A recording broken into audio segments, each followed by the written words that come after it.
இந்த எங்கள் பயணத்தில் ஆரம்பம் முதல் எங்களை தாங்கி கொடுத்து இந்த மேடை வரை கொண்டு சேர்த்ததில் பெரும் பங்கு உங்களுக்கு உள்ளது. அது மறக்க முடியாத உண்மை. நீங்கள் எப்போ வேணா இது எப்படி இருக்குன்னு தெரியலன்னு ஒரு அங்கலாய்ப்புடன் யாருமே பேசலைங்கிறது எங்களுக்கே ஆச்சரியமா இருந்தது. வழக்கமா அப்படி பார்ப்போம் வரட்டும் அப்படின்றது. அதுக்கு முன்னாடி நீங்களே அதை உங்கள் எதிர்பார்ப்பை உங்கள் கண்களின் மூலம் காட்டுகிறீர்கள்.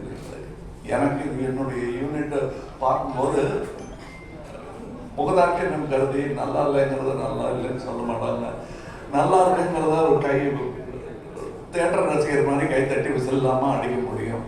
அதனால இப்போ நல்லா இருக்கு சார் அப்படின்னு சொல்லிட்டு போயிடுவாங்க. கொஞ்சம் அழுத்தி தான் வாசிப்பாங்க. ஆனால் நான் அவங்க கண்ணை பார்த்துக்கிட்டே இருப்பேன்.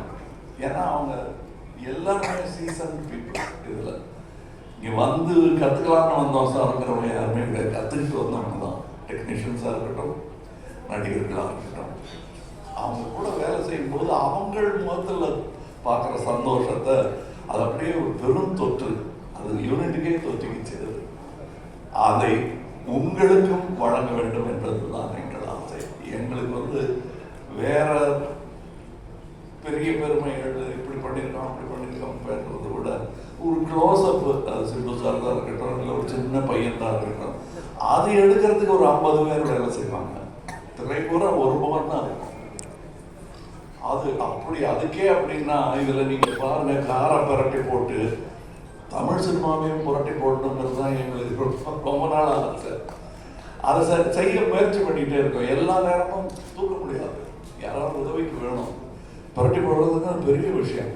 கொஞ்சமாவது அதை நகர்த்தலாம் நாங்கள் விரும்பும் திசை நோக்கி அப்படின்னதுல இதில் எங்களுக்கு கிடைச்ச படை வீரர்கள் நிறைந்த படை. அதுவும் பிஹைண்ட் த சீன்ஸில் நீங்கள் பார்த்தது ஒரு கிளிப்ஸ் தான்.